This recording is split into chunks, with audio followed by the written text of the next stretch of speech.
Good evening दोस्तों, हम फिर एक बार आपके साथ क्लास 6 की एनसीईआरटी ज्योग्राफी की बुक लेके आए हैं और आज हम पढ़ेंगे हमारा चैप्टर नंबर 6 पृथ्वी के प्रमुख स्थल मंडल। तो आप अपनी एग्ज़ाम की तैयारी अच्छे से कर रहे होंगे, जो भी एग्ज़ाम है जिससे ये रिलेटेड है। और आज देखते हैं इसमें से कौन से नोट्स निकल के आते हैं, कौन से पॉइंट्स हैं जो हमें देखने हैं, लर्न करने हैं, समझने हैं। चलिए स्टार्ट करते हैं, टाइम को वेस्ट किए बिना करते हैं फटाफट स्टार्ट। आपने इनमें से कुछ स्थल रूपों को जरूर देखा होगा, ये यहाँ की बात कर रहे हैं, ठीक है। इनमें से आपने जरूर स्थल रूपों को देखा होगा। आप देखेंगे पृथ्वी की सतह सभी जगह एक समान नहीं है। वेरी गुड, नहीं है, सब जगह दिखाई दे रहा है। कहीं पर्वत है, पठार है, कहीं पे झील है, कहीं पे मैदान है, कहीं पे प्रायद्वीप है, कहीं पे डेल्टा है। तो ये हम सब जगह अलग अलग चीज़ें हैं। पृथ्वी पर अगणित प्रकार के स्थल स्वरूप हैं। स्थल मंडल के कुछ भाग ऊंचे नीचे तथा कुछ समतल होते हैं। ये स्थल रूप दो प्रक्रियाओं के परिणाम स्वरूप होते हैं। आपको ये जानकर आश्चर्य होगा कि मैदान जिस पर आप खड़े हैं उसमें धीरे धीरे गति हो रही है। पृथ्वी के अंदर लगातार गति हो रही है। प्रथम या आंतरिक प्रक्रिया के कारण इनमें से बहुत से स्थानों पर पृथ्वी की सतह कहीं ऊपर उठ जाती है तो कहीं नीचे धंस जाती है। आगे बढ़ने से पहले हम यहाँ पे जो ब्लू सा है जिसमें लिखा है कि आप जानते हैं, इसको हम लोग पढ़ लेंगे। बाय द वे हो सकता है इसमें से भी कुछ क्वेश्चन पूछ लिए जाए। पृथ्वी वह स्थलीय भाग है जो आसपास की भूमि से ऊंची उठी होती है। पहाड़ी, ठीक है। पहाड़ी वह स्थलीय भाग है जो कि आसपास की भूमि से ऊंची उठी होती है।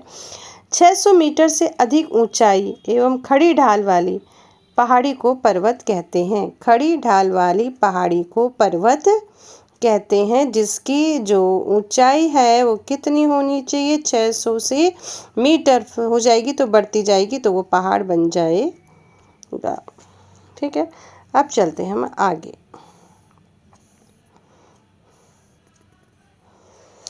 दूसरी ओर भाई है प्रक्रिया, एक तो हमारी अंदर हो रही है पृथ्वी के अंदर और दूसरी हो रही है बाहर। स्थल के लगातार बनने और टूटने की प्रक्रिया। हमारा जो पृथ्वी है वो बार बार टूटती है और बार बार बनती है। पृथ्वी की जो सतह है, पृथ्वी की सतह के टूट कर घिस जाने को अपर्दन कहते हैं। आपको ये चीज़ याद रखनी है। कौन सी चीज़ याद रखनी है बच्चों? पृथ्वी की सतह के टूटकर घिस जाने को अपर्दन कहते हैं। अपर्दन की क्रिया के द्वारा सतह नीची हो जाती है, ठीक है। ये हमारी पृथ्वी मान लेते हैं हम, ठीक है, यहाँ पे। तथा निक्षेपण की प्रक्रिया के द्वारा इनका फिर से निर्माण होता है। अपर्दन तो टूट जाता है, टूटने की जो प्रक्रिया होती है उसको क्या कहेंगे हम? अपर्दन। और निक्षेपण किसे कहेंगे? जो प्रक्रिया के द्वारा इनका फिर से निर्माण होता है। ये दो प्रक्रियाएं बहते हुए जल, वायु और बर्फ के द्वारा होती है। हम विभिन्न स्थल रूपों को उनकी ऊंचाई और ढाल के आधार पर पर्वतों, पठारों और मैदानों में वर्गीकृत कर सकते हैं और करते हैं। चलिए, सबसे पहला है पर्वत। पर्वत क्या होते हैं? पर्वत पृथ्वी की सतह की प्राकृतिक ऊंचाई है।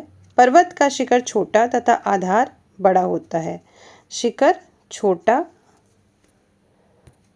तथा आकार बड़ा होता है, ठीक है। ये आधार हो गया, नीचे आधार, और शिखर मतलब ऊपर। ये शिखर क्या होता है? छोटा होता है। यह आसपास के क्षेत्र से बहुत ऊंचा होता है। ये हो गया ना, ऊंचा हो गया। कुछ पहाड़ बादलों से भी ऊंचे होते हैं। जैसे जैसे आप ऊंचाई पर जाएंगे जलवायु ठंडी होते जाएंगे। कुछ ऐसे पहाड़ हैं जो बादलों से भी ऊंचे हैं, बहुत ऊंचे हैं। कुछ पर्वत पर हमेशा जमी रहने वाली बर्फ की नदियाँ होती हैं, जिन्हें हिमानी कहते हैं। यानी कि जो बर्फ पिघलती है उसी से जो नदियाँ बनती है उसी को हिमानी कहते हैं। यहाँ कुछ ऐसे भी पर्वत हैं जो समुद्र के भीतर हैं, जिन्हें आप देख नहीं सकते, या समुद्र के अंदर भी पर्वत हैं जिन्हें हम नहीं देख सकते हैं। कठोर जलवायु होने के कारण पर्वतीय क्षेत्रों में बहुत कम लोग निवास करते हैं। पहाड़ों में, रेगिस्तानों में और जहाँ पे बर्फ़ है वहाँ पे लोगों की संख्या ना के बराबर ही समझिए आप। वहाँ का धरातल खड़ी ढाल वाला होता है तथा कृषि योग्य भूमि की कमी होती है। अब श्रृंखला किसे कहते हैं? श्रृंखला मीन्स चेन, ठीक है। किसे कहते हैं? देखिए,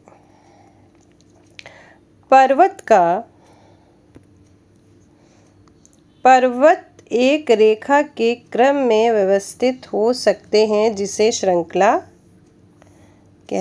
कहा जाता है। क्या कहा जाता है? श्रृंखला कहा जाता है। बहुत से पर्वतीय तंत्र समांतर श्रृंखलाओं के क्रम में होते हैं जो सैकड़ों किलोमीटर में फैले होते हैं। हिमालय, आल्प्स तथा एंडीज क्रमशः एशिया, यूरोप तथा दक्षिणी अमेरिका की पर्वत श्रृंखलाएं हैं।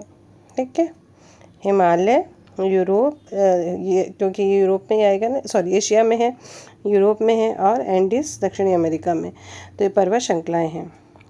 पर्वतों की ऊंचाई और आकार में भिन्नता होती है, बिल्कुल होती है। अब पर्वत 3 प्रकार के होते हैं। कितने प्रकार के होते हैं? 3 प्रकार के होते हैं। वलित पर्वत जिसको आप फोल्डेड माउंटेन कहते हो, ब्रंशोत्त पर्वत जिसको आप ब्लॉक माउंटेन कहते हो और ज्वालामुखी पर्वत जिसको वोल्केनो माउंटेन कहते हो। अब ये देखिए, हिमालय तथा आल्प्स वलित पर्वत हैं, ठीक है, फोल्डेड वाले हैं, जिनकी सतह ऊबड़ खाबड़ तथा शिखर शंक्वाकार है। ये शंक्वाकार होता है ऐसे, यहाँ पे ये इसको क्या बोलते हैं? शंक्वाकार। शंकु की आकृति का होता है ना ऐसे, तो इसको शंक्वाकार कहते हैं। भारत की अरावली श्रृंखला विश्व की सबसे पुरानी पर्वत श्रृंखला है। ये अरावली पर्वतमाला।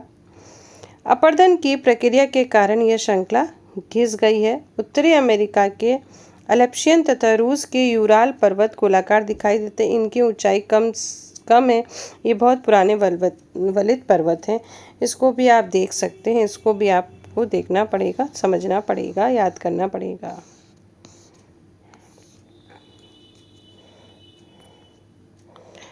अब ये पर्वत,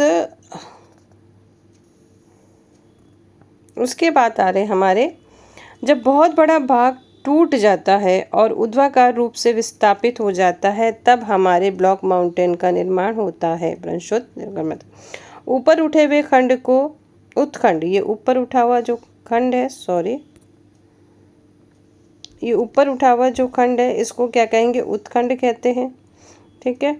और नीचे हुए खंडों को द्रोणिका कहते हैं। ये द्रोणिका, तो इस तरह से हमारे ये पर्वत बन जाते हैं या ग्रोबेन कहते हैं।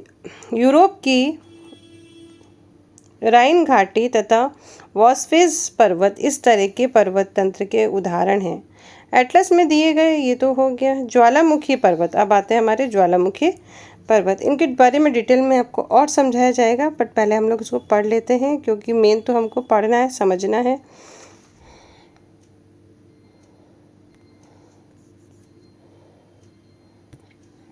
अब है ज्वालामुखी पर्वत, तो 2 आपने पढ़ लिए, हमारा वलित पढ़ लिया और भंशो, तो यानी कि वो क्या, एक तो वलित पर्वत था हमारा और भंशोत्त पर्वत जिसको हम लोग फोल्डेड माउंटेन और ब्लॉक माउंटेन कहते हैं। अब ज्वालामुखी पर्वत, ज्वालामुखी पर्वत कैसे बनते हैं? ये ज्वालामुखी की क्रियाओं के द्वारा बनते हैं। अफ्रीका का माउंटेन किलिमंजारो, इसको देख लीजिएगा, और जापान का फ्यूजिमा, ये किसके हैं? ये वोल्केनो वाले पर्वत हैं, ठीक है। पर्वत बहुत लाभदायक होते हैं।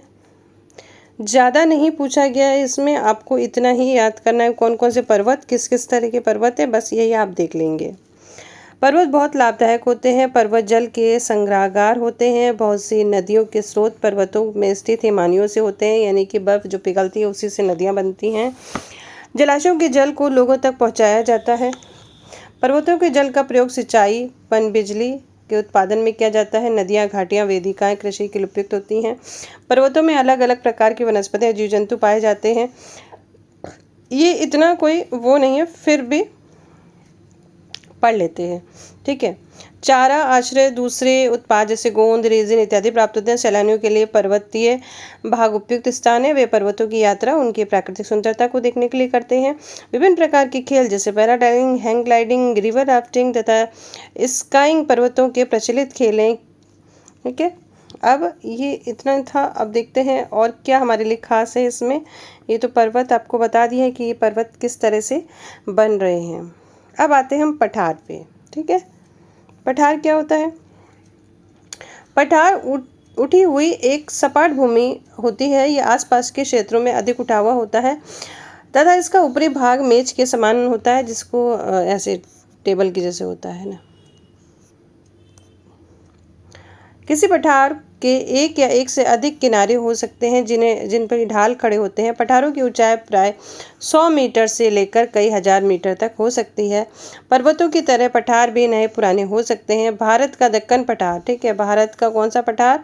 भारत का दक्कन पठार पुराने पठारों में से एक है। केन्या, तांजानिया तथा युगांडा का पूर्वी अफ्रीका पठार तथा ऑस्ट्रेलिया का पश्चिमी पठार इस प्रकार के का उदाहरण है। तिब्बत का पठार, तिब्बत का पठार विश्व का सबसे ऊंचा पठार है। ठीक है। तिब्बत का पठार विश्व का सबसे ऊंचा पठार है। इसको भी आपको देखना है, जिसकी ऊंचाई समुद्र तल से 4000 से 6000 मीटर तक है। पठार बहुत उपयोगी होते हैं। क्यों होते हैं? क्योंकि इनमें खनिजों की प्रचुरता होती है। विश्व के बहुत से खनन क्षेत्र पठारी भागों में स्थित है। अफ्रीका का पठार सोना व हीरो के खनन के लिए प्रसिद्ध है। भारत का छोटा नागपुर जो पठार है उसमें लोहा, कोयला और मैग्नीज के भंडार पाए जाते हैं। इनमें से हो सकता है कि आपसे ये ऑप्शन से पूछ ले कि इनमें से पठार की क्या क्या उपयोगिता है, तो 2-3 ऑप्शन पूछ सकता है या उसमें से पूछ लिया जाएगा कि कौन सा सही है। पठारी क्षेत्र में बहुत से जलप्रपात हो सकते हैं क्योंकि यहाँ नदियाँ ऊंचाई से गिरती हैं। भारत में छोटा नागपुर पठार का स्वर्णरेखा नदी पर स्थित हुंड्रू जलप्रपात, कर्नाटक में जोग जलप्रपात इस प्रकार के जलप्रपातों के उदाहरण हैं। लावा पठार में काली मिट्टी की प्रचुरता होती है जो उपजाऊ होती है और खेती के लिए अच्छी होती है। कई पठार में रमणीय स्थल हैं जो पर्यटकों को आश्रित करते हैं। इसमें 2-3 चीज़ें ही ज़्यादा मोस्ट हैं, बाकी इतना है नहीं। अब आते हैं हम मैदान। मैदान तो हमारे लिए डेफिनेटली उपयोगी क्योंकि यहीं पे हम रहते हैं, यहीं पे सारी चीज़ें पॉसिबल हो जाती है ईजिली। मैदान समतल भूमि के एक बहुत बड़े भाग होते हैं। वो सामान्यतः मध्य समुद्री तल से 200 मीटर से अधिक ऊंचे नहीं होते। कुछ मैदान काफ़ी समतल होते हैं तो कुछ उर्मिल और तरंगी होते हैं, यानी कि ऐसे ऐसे होते हैं। ठीक है। अधिकांश मैदान नदियों तथा उनके सहायक नदियों द्वारा बने हैं। नदियाँ पर्वतों की ढालों पर नीचे की ओर बहती है तथा उन्हें अपरदित करती है, यानी कि ब्रेक करती रहती है। ठीक है। वे अपरदित पदार्थों को अपने साथ ले जाती हैं, यानी टुकड़े टुकड़ों को अपने साथ लेके जाती हैं। अपने साथ ढोए जाने वाले पदार्थ जैसे कि उसमें पत्थर, बालू, सिल्ट को वे घाटियों में निक्षेपित कर देती हैं। फिर से मतलब उसका नया निर्माण हो जाता है। इन्हीं निक्षेपों से मैदानों का निर्माण होता है। सामान्यतः मैदान बहुत उपजाऊ होते हैं। यहाँ परिवहन के साधनों का निर्माण करना आसान होता है, इसलिए ये मैदान विश्व के सबसे अधिक जनसंख्या वाले भाग होते हैं। नदियों के द्वारा बनाए गए कुछ बड़े मैदान एशिया तथा उत्तरी अमेरिका में पाए जाते हैं। एशिया में स्थित भारत में गंगा तथा ब्रह्मपुत्र का मैदान, चीन में यासंगी नदी का मैदान प्रमुख है। इंडिया में क्या है? गंगा और ब्रह्मपुत्र के मैदान। मैदान मनुष्यों के रहने के लिए सबसे उपयोगी क्षेत्र माने जाते हैं कि यहाँ जनसंख्या बहुत अधिक होती है क्योंकि मकान बनाने और खेती के लिए यहाँ समतल भूमि प्रचुरता होती है। उपजाऊ मिट्टी के कारण यहाँ यह भाग खेती के लिए काफ़ी उपयुक्त होता है। भारत में गंगा के मैदान में सबसे अधिक जनसंख्या वाला क्षेत्र है। अब है स्थल, रूप एवं लोग। अब लोग कैसे यहाँ पे रहते हैं? स्थल रूपों की विभिन्नता के अनुरूप ही मानव विभिन्न प्रकार के जीवन यापन करते हैं। देखो, पहाड़ी क्षेत्रों का जीवन जो होगा वो अलग होगा, पठारों का अलग होगा, मैदानी इलाकों का अलग होगा, और जो ध्रुवीय स्थान है जहाँ पे बर्फ ज़्यादा है वहाँ के लोगों का जीवन कुछ अलग होगा अगर वहाँ रहते होंगे तो। पर्वतीय क्षेत्रों का जीवन कठिन होता है, बिल्कुल होता है, क्योंकि वहाँ पे एक तो जो भूमि है खेती के लिए नहीं मिलती है तो खाने पीने की प्रॉब्लम हो जाती है और भी कई चीज़ें हैं। मैदानी क्षेत्रों का जीवन पर्वतीय की तुलना में सरल होता है। मैदानों में फसलें उगाना, घर बनाना, सड़कें बनाना पर्वतीय क्षेत्रों की तुलना में अधिक आसान होता है क्योंकि वो हमको ज़मीन समतल मिल जाती है। विभिन्न प्रकार के स्थलों पर रहने वाले लोगों के रहन सहन के तरीकों में भी कुछ अंतर होता है। अब आप अंतर आप बता सकते हैं। कभी कभी प्राकृतिक आपदाएं जैसे भूकंप, ज्वालामुखी, उद्गार, तूफान और बाढ़ बहुत विनाश कर देते हैं। इन आकस्मिक घटनाओं के बारे में जागरूकता पैदा करने के लिए इसमें आने वाले खतरों को हम कम कर सकते हैं। हम कितने तरीकों से जल एवं स्थल को उपयोग में ला सकते हैं, इसका पता हम अपने आसपास के क्षेत्र में लगा सकते हैं। प्राय हम स्थल का प्रयोग गलत तरीके से करते हैं, जैसे उपजाऊ भूमि पर मकान का निर्माण करना। सही बात है, उपजाऊ भूमि में करेंगे तो फिर हमें कैसे, अभी भी देखिए कई गांव में क्या होकर खेत वगैरह सब बेच देते हैं, लोग उसमें क्या करते हैं, भूमि कर देते हैं कुछ, क्या कोई क्या बना देता है, कोई क्या बना देता है ना। इसी प्रकार क्या है, हम लोग कूड़ा किसी भी भूमि या जमीन पानी में फेंक देते हैं और उन्हें गंदा कर देते हैं, तो प्राकृतिक से नुकसान हो रहा है ना हमें प्रकृति के इस महत्वपूर्ण को वरदान का प्रयोग इस प्रकार नहीं करना चाहिए। उपलब्ध भूमि में केवल हमारे उपयोग के लिए नहीं, बल्कि हमारे कर्तव्य के हम आने वाली पीढ़ियों के लिए भी हमारी पृथ्वी को सुरक्षित रखें। और इसके लिए स्वच्छ भारत मिशन अभियान चलाया गया है।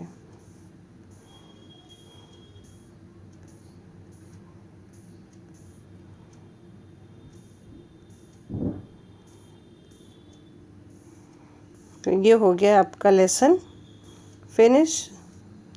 पिक्चर को हम लोग देख लेते हैं।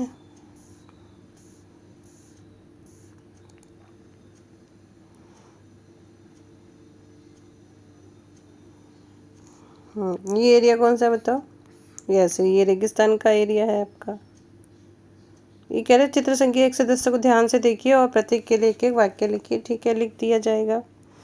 चित्र संख्या 1, 2 और 7 में दिए गए स्थल स्वरूपों के नाम। 1, 2 और 7 कहाँ पे है भाई? 1, 2, 7।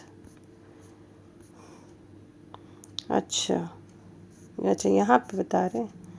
1, ठीक है, 1 में क्या है हमारा डिजर्ट एरिया है, 2 में क्या है हमारी नदी है, और 7 में क्या है बच्चों? 7 में हमारा मैदान है ना। देखिए जहाँ पे बहुत ज़्यादा खेती हो रही है ना, हरा भरा दिख रहा है, डेफिनेटली वो मैदान है। तो इस तरह से पिक्चर्स को आपको रीडिंग करनी है, आप कर लेंगे। इस चैप्टर में ख़ास कुछ है नहीं, 2-3 चीज़ें ही हैं। मेनली तो हमारा जो था पर्वत के बारे में था, और कौन कौन से इसका स्वरूप हैं ये था। छोटा सा चैप्टर है, इतना हार्ड नहीं है। आगे हम पढ़ेंगे हमारा लेसन नंबर 7, और जल्दी ज्योग्राफी फिनिश करके फिर से हम आएंगे, अपने नोट्स बनाएंगे। तब तक के लिए goodbye, take care. Time हो गया है, 5:30 बज चुके हैं। चलते हैं किचन में। Bye bye, take care.